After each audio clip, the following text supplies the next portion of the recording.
একবার তুমি ভালোবাসতে চেষ্টা করো, দেখবে নদীর ভিতরে মাছের বুক থেকে পাথর ঝরে পড়ছে। পাথর, পাথর, পাথর, আর নদী সমুদ্রের জল। নীল পাথর লাল হচ্ছে, লাল পাথর নীল। একবার তুমি ভালোবাসতে চেষ্টা করো। বুকের ভেতরে কিছু পাথর থাকা ভালো। ধ্বনি দিলে প্রতিধ্বনি পাওয়া যায়।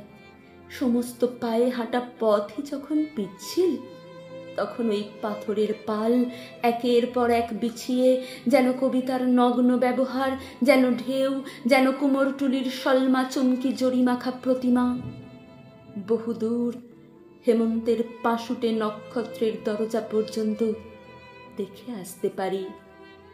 বুকের ভিতর কিছু পাথর থাকা ভালো।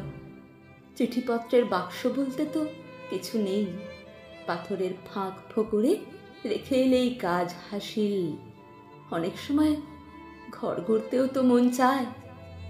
মাছের বুকের পাথর ক্রমেই আমাদের বুকে এসে জায়গা করে নিচ্ছে।